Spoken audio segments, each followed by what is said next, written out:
Well, good morning. It's time to get started on our class. We have a few visitors with us and appreciate y'all coming out our way.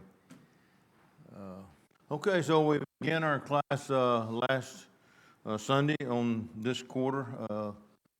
Questions. Does everybody have questions? Anybody need questions for lessons 1 and 2?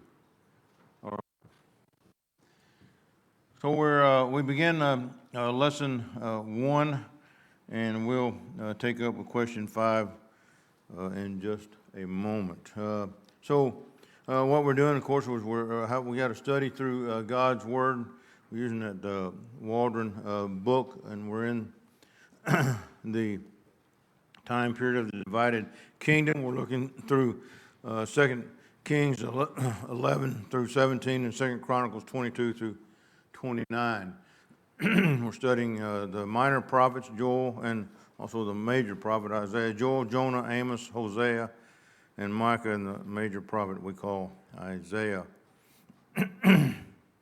Before we begin, we worked through the time periods, and so the first one is before the flood,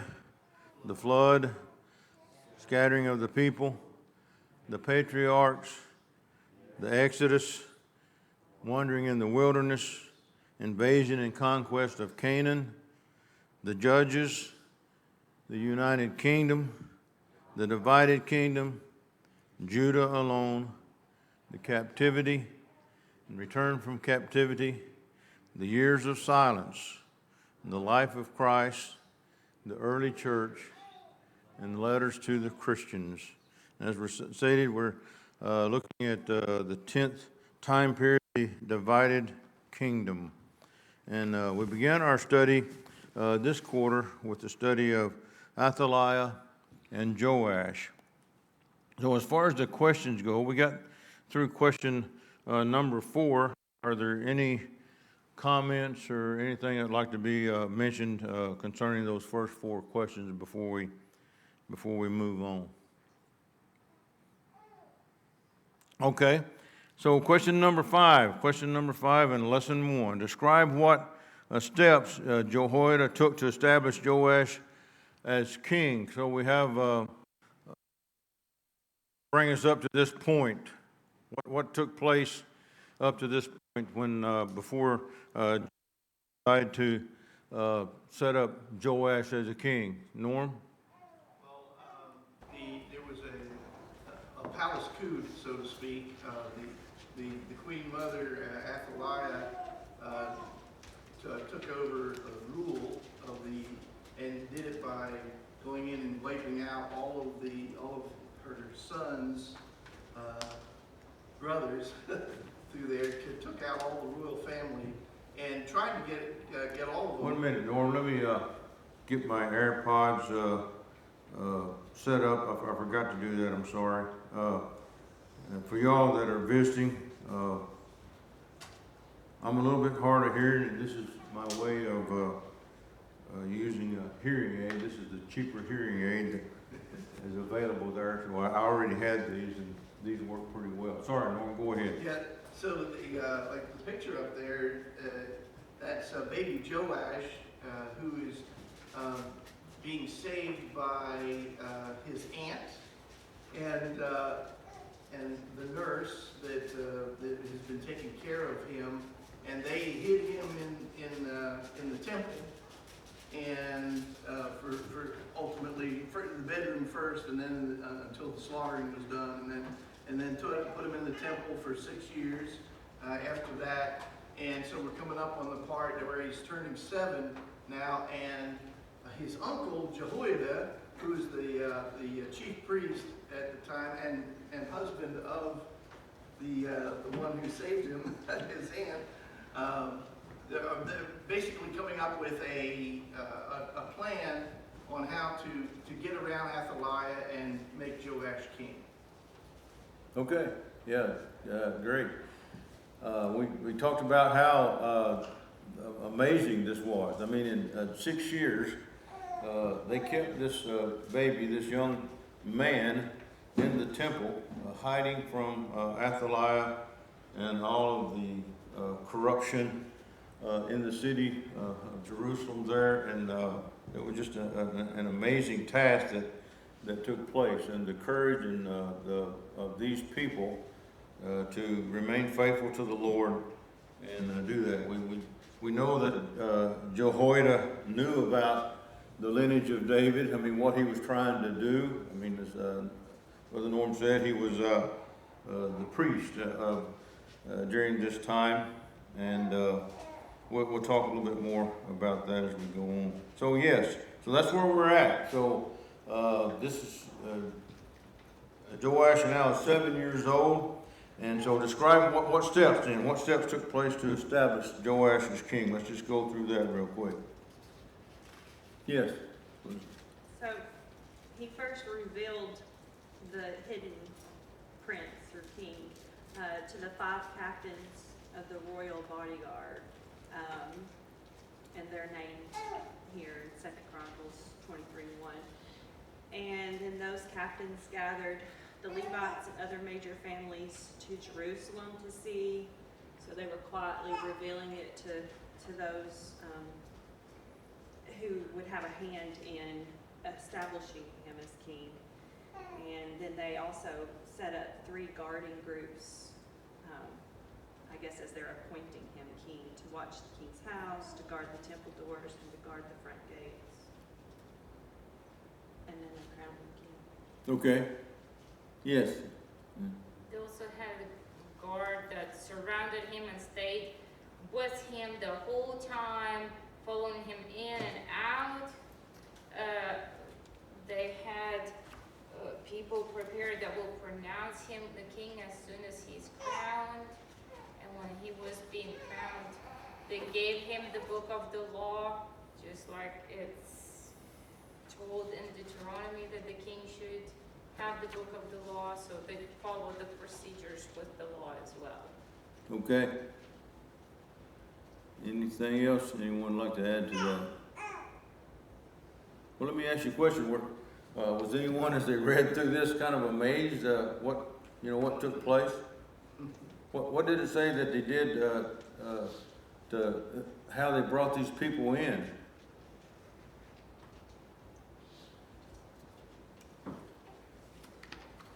Didn't they go throughout Judah? In Jerusalem. Yeah. Yeah. To select these people. What was interesting too, a couple of verses have already been mentioned. So it says he made a covenant in 2 Chronicles 11 and verse 4. He brought as already said, the captains of the bodyguards and the escorts, and brought them into the house of the Lord. So this is Jehoiada planning all of this. And then it says in 2 Chronicles 23 and verse 1, it said that in the 7th year, Jehoiada strengthened himself. So you got to think about that. You know, all these years are passing. They've hid the young man, the king, the future king, and he's decided that this is the time that we're going to set up Joash as king. And so he had to, get up his courage. It says he strengthened himself, and he made a covenant with them. And then it says in verse 2 there of 2 Chronicles 23, what it says is they gathered the Levites from all the cities of Judah, chief fathers of Israel, and they came to Jerusalem. Why were the Levites all over Judah? Norm? Well, they had left Israel because of the Baal worship and out of all the different cities of refuge that they were supposed to be in and all that, and they all came to Judah, and because Judah was the place of work, which was the temple, and doing the Lord's work there. Yes, and plus too, these they were spread out throughout Judah for what other reason? Teaching. What's that? They were teaching. Teaching, and so what's interesting about all this too is, as we think about this, you've got all this Baal worship and different things going on, the corruption in Judah and of course Israel too, in this case Judah, but yet there are people, there are faithful servants of the Lord that continue to serve him, and here's the case as well of people that did that. So the Levites and the leaders of the families. Let me go ahead and get down to our question here.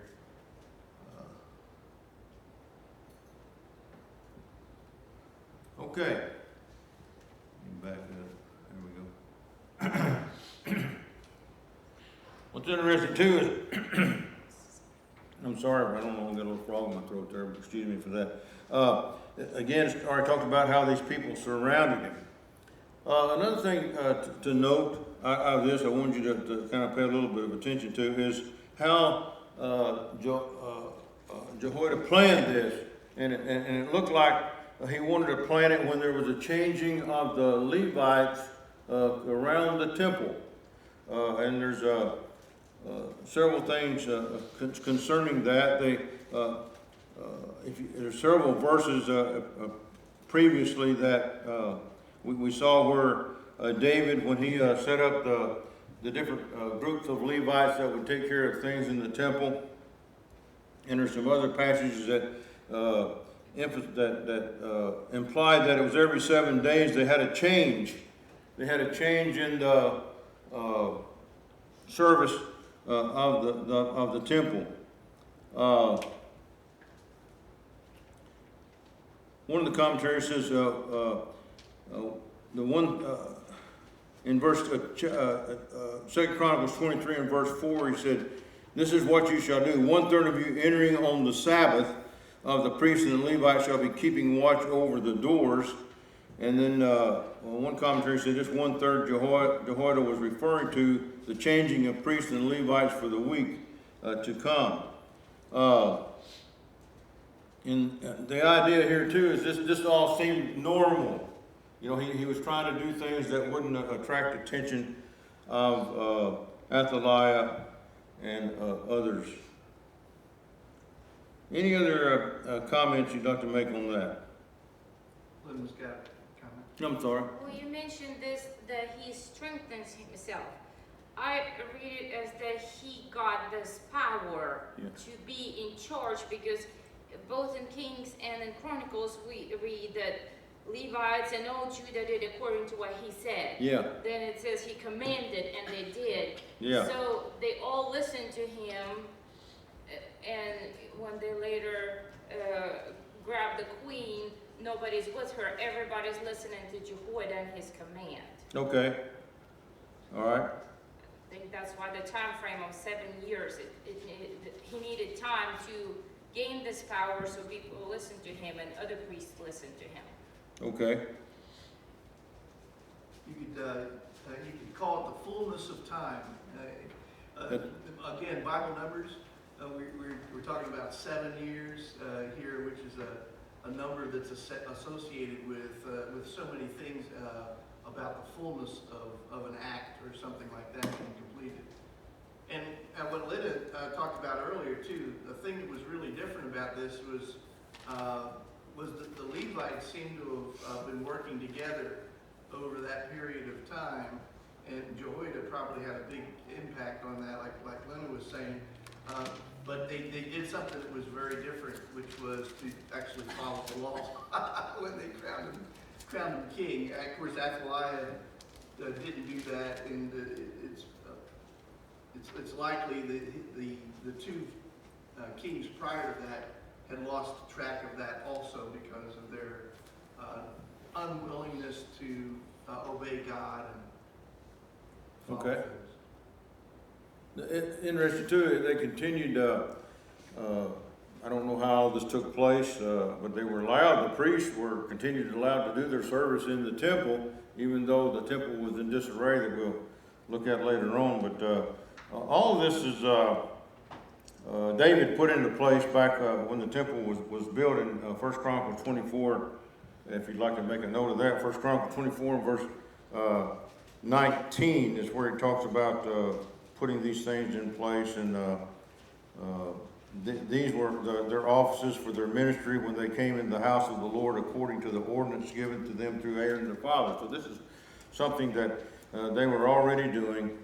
And 1 Chronicles 9 and verse 25, if you'd like to make a note of that, kind of has reference to people coming and visiting the Levites every 7 days. And again, back to the possibility of when they changed the groups in taking care of the temple. Any other comments on that one? So he talked about the spears and giving the Levites the spears and the shields to take care of all of this and to protect the king. Again, these were from David's time, and he had dedicated these weapons to the temple after his campaign against Hadadezer in 2 Samuel chapter 8, verse 11. But then, if you remember, when they were studying Rehoboam, the temple was kind of ransacked. But apparently these shields and weapons, spears and shields, might have been of not the most expensive ones, or the ones that was taken during the time of Rehoboam. Shishak did that in 1 Kings chapter 14 and verse 26. Yeah, Warren.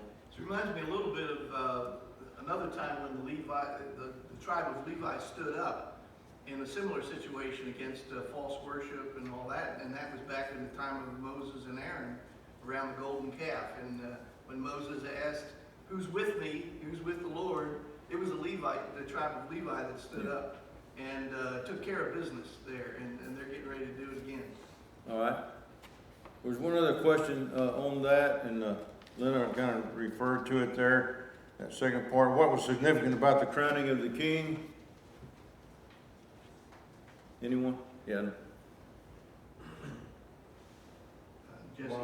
While a copy of the law shall be with him, read it all the days of his life, may learn to fear the Lord his God and be careful to observe all his words. Yep. So that definitely stood out. But Yeah. it goes back to, the law, what you think about the law of Moses, Deuteronomy. It was mentioned that the king was to do that.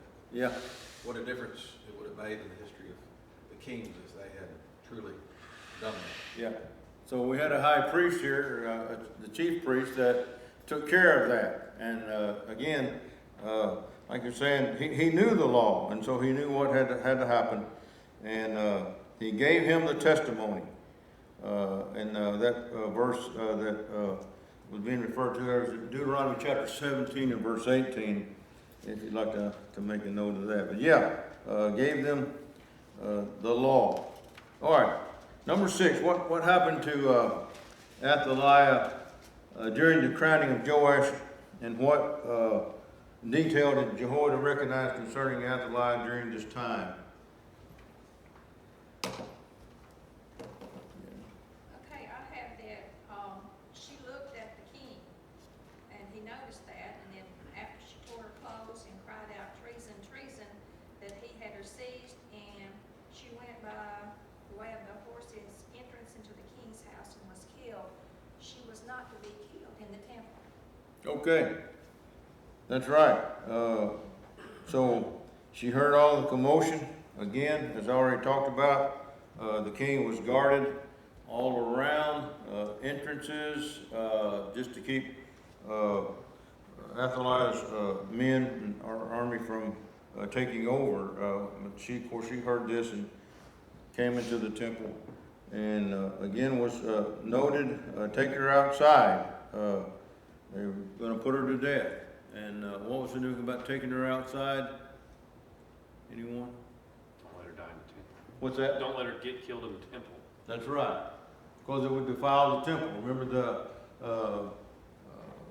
the things, only certain things could go in the temple when all the sacrifices and stuff took place. There was strict laws on that, concerning that, and did not want to defile the temple. Any other comments on that one? Yeah. kind of ironic that she's yelling treason, treason, and that's how she took over power, was to commit treason on the royal family. So it's interesting how the ones that scream the loudest sometimes are the ones who are the most guilty. Yep. Yeah. It says in chapter 11, verse 20, so all the people of the land rejoiced, and the city was quiet after Athaliah had been put to death. So there wasn't a huge following that was loyal to her, or, you know, that was mourning her death. And that might have been why they were craving listening to a godly man and turning back to the way things were supposed to be, because when things get really, really bad, it can cause, you know, the people to turn back to, oh yeah, we should be doing it this way. And so they were craving that, and no one warned her. Okay. I would say she wasn't a very good ruler. Absolutely not. Yeah, a lot of Baal worship and things going on as well. We'll talk about that there in just a second. One commentary said, thus Athaliah, the most infamous queen of Judah, died at the hands of her executioners, much as did her mother. Who was her mother? Jezebel. Jezebel. Yeah, died as her mother, Jezebel, the queen of Israel. Of course, we remember what happened to her. Any other comments on that one? All right? Y'all have to apologize. I do a whole lot of PowerPoint stuff. I would like to say that the graphics, of course, help us realize the terribleness and, you know, the situation. And, you know, they say a picture's worth 1,000 words. And so I have chat man to thank for that. I have an individual that kind of takes care of those graphics for me, and I do appreciate that. Number 7, why was the Baal worship present at this time in Judah, and what actions were taken to eliminate it? Well, Yeah, go ahead. well, as we just mentioned, Athaliah is the daughter of Jezebel. And so Jezebel is one of the people who brought all the Baal worship into this area. So of course Athaliah would be supporting it. But then we see in verse 16 that Jehoiada makes a covenant that this people is now going to be the Lord's people. Yeah. It's not going to be Baal's people anymore. It's going to be the Lord's. So they start taking actions to get rid of the Baal worship. They tear down these Baal worshiping places. They kill the priests of Baal, and they start establishing things that we really haven't seen since David's time. It seems like things that David established, and now they're going to reestablish those to really rid the land of this Baal worship. Okay. So as we talked about from time to time, well, just to carry on, another question on question 7 there was everything eliminated concerning this? So what was it? Was everything eliminated? No. Okay. High places were still there. Does that sound familiar? So that's what took place. That's what's been taking place. There's always groups of people throughout Judah and Israel too. That in Judah here, where they, repented and turned back to the Lord, and as already been said, that they would have made a covenant with the people. Jehoiada did, and with the king, and that they would serve the Lord. Well, there's always people that were not doing that, because not everything was always destroyed. 2 Kings chapter 12 and verse 3 says, but the high places were not taken away. The people still sacrificed and burned incense on the high places. So you got these groups of people that would continue to do that. And as already mentioned in previous study, other lessons, Jehoshaphat, son of Asa, was a good king, but he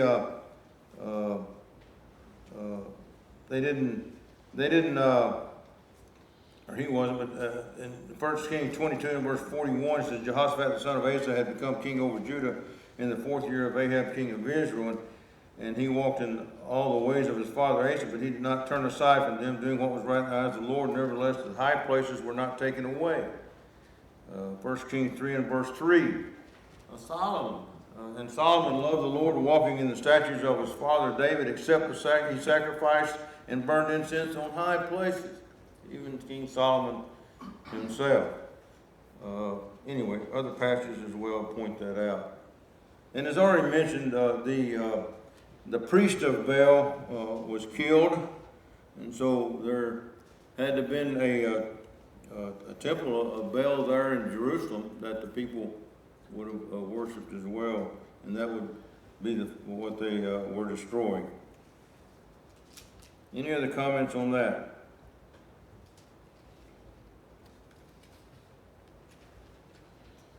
Randy? Yeah. It just goes to show you can't just change the leadership. The leaders have to have followers. The followers are the ones whose hearts have to get changed in there. And we see that example over and over again, where you change a leader out, and yet what's under it is still rotten. And you've got to change all of that at the time. And sometimes it takes time. Sometimes it's just not possible because people just are going to do what they're going to do. Okay. Any other comments on that? Number 8, Jehoiada was a faithful priest of God during this time. He was also a leader and servant, not only to God. Let me go to the next question here. Not only to God, but to man as well. It says, give some verses to confirm that. We've already mentioned a few. It says that as priests and servants of God, what lessons can we learn from Jehoiada, and what lessons can leaders of the church learn from him? So, what verses shows that Jehoiada? Do you have any verses that kind of stand out to you that show that Jehoiada was a leader and a servant and a faithful priest to God? Yes. Okay, 2 Kings 11, verse 4. He made a covenant with them and took an oath from them in the house of the Lord and showed them the king's son. That's him talking to the guards. Verse 12, also 2 Kings 11. And he brought out the king's son, put the crown on him, and gave him the testimony of the law. They made him the king and anointed him, and they clapped their hands and said, "Long live the king." So he's following the command. Verse 15, Jehoiada the priest commanded the captains of the hundreds and the officers and said to them, "Take her outside and slay with the sword whoever follows her." For the priest had said, "Do not let her be killed in the house of the Lord." Again, following the law and being respectful to the temple. Verse 17, Jehoiada made a covenant between the Lord and the king and the people, that they should be the Lord's people, and also between the king and the people. And I'll just do one more, but there's bunch in Chronicles. Verse 12 in 2 Kings 9. Jehoiada the priest took a chest, bore a hole in its lid, and set it beside, yes, we're still in chapter 12. Set it beside the altar on the right side as one comes into the house of the Lord, and the priest who kept the door put all the money brought into the house of the Lord. I guess that gets into the next lesson, but again, he is trying to follow the command of the king and collect this money for the temple. Okay. It's a good, thorough list there. Anyone like to add to that, Norm? 2 Kings 12, chapter 12, verse 2, where it talks about his influence over Joash. Mhm. As long as he was alive, Joash followed the Lord. When he died, the influence changed. And as a result of that, Joash changed also. Okay. What was the first thing he did, though?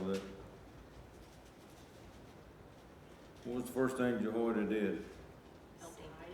What's that? Save the king. He saved the young child. You know, he knew that about the Davidic covenant, and so yeah, a big thing right there, him and his wife and the nurse. Yeah. And it doesn't mention that him in that verse where they stole him away and, or, you know, took him into the temple, but certainly she had a lengthy conversation with what are we going to do with this boy, and I'm sure he had a lot to do with that. Any other comments on that? So lessons learned. How about the leaders? Any? What can the leaders learn from this? To possess his zeal, his courage, his righteousness, standing for truth, opposing evil, influencing God's people for good like he did. Okay. What about the difficulty of the times? I mean, what you mentioned courage. So yeah, we have to. Yeah, I know. When times go bad, you don't quit. Okay. You still have the responsibility to do what's right, and you work to improve the times.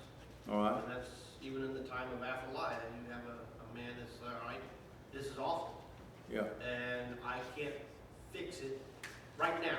Yeah. But that's not an excuse to say, all right, what do I need to do now so that it can be fixed later? Okay. What kind of attitude did Jehoiada have?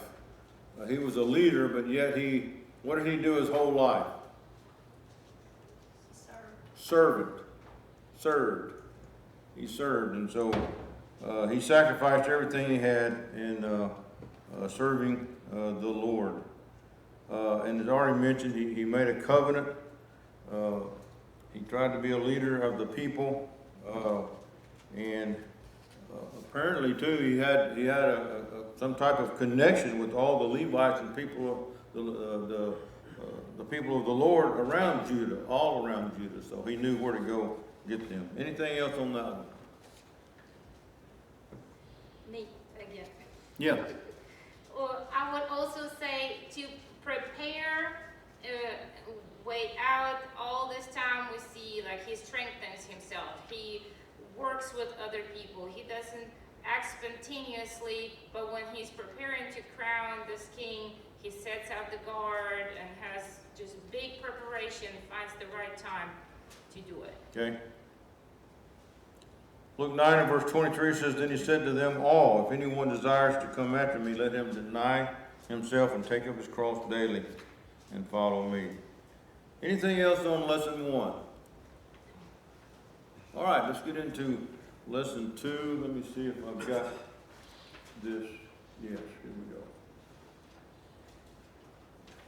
All right. So lesson 2, we're looking at Joel. Again, we'll talk about him at the end of this lesson, but we're continuing our study with Joash. Got the kings up here. There's where Joel comes in, and we're talking about Joash, one of the kings of Judah. Let's get into the first question here. So, at a young age, Joash had a mind to serve God, being greatly influenced by Jehoiada. How else did Jehoiada help Joash in his early adult life, and what do you see significant about that? In this lesson, what was Jehoiada trying to do? Yeah, Norm? One of the things, and I hesitated on giving the answer, but he helped him select his wives. Okay. 2 wives, not good, but the fact that he was selecting wives that were going to be apparently different than his mother, his grandmother, all the mistakes that were made in his family selecting wives. Jehoiada got involved in that, and he's the one that selected them. And apparently, at least during those early ages of his marriage and everything in those first 30 years, it seems he picked some women that were at least a good influence, not a bad influence at least. So what other reason would he be concerned about picking wives or helping Joash in selecting wives? What about the Davidic promise? Yeah. Yeah, You're yeah. going to have children. Yeah. So He knew about that as well, and so, he wanted, I think he took a part of that, not sure why the verses there, but I mean, we can learn that, certainly, God's providential hand is, the lineage is going to carry on. And so, again, he would have known, about these, the covenant promise with Abraham in Genesis chapter 17. We studied that before, Genesis 17, 7, and 8. He would have known about that and known that the lineage would need to be carried on and helped in that process. Anything else? So even throughout his life until Jehoiada died, he had an influence on Joash. Of course, he served 40 years, but terrible things, of course, happened, and we'll look at that a little bit later on. How old was Jehoiada when he died?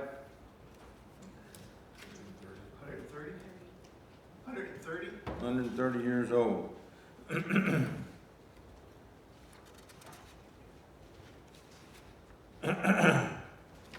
So, yes, he was 130 years old, and some scholars think that was a mistake in the transcripts or whatever. What's your thoughts on that? Yeah. And his age might have had a little bit to do with the timing on there was a little bit of urgency in getting Joash on the throne, because and that 30 years that he had with him, it was like he was taking advantage of every bit of that, because that was between 100 and 130. So, I mean, he's an old man and concerned about the king. Okay. I believe it said he died, is it full of years? Full of years, is that for the passages there? But and as far as the manuscript mistake, I mean, Moses, how old was he when he died? Do you remember? 120 years old, and then Joseph also. So anyway, not a big thing to be concerned about, but yeah, he had certainly was a great influence on Joash as long as he lived. Any other comments on that one? Number 2, about what age would Joash have been when he started the restoration of the temple, and what can young Christians learn from this? Of course, bringing us up to that, Jehoiada apparently had to have been struggling with maintaining the temple, but the one reason for that is because Athaliah, with the Baal worship, she had gone in and taken several things.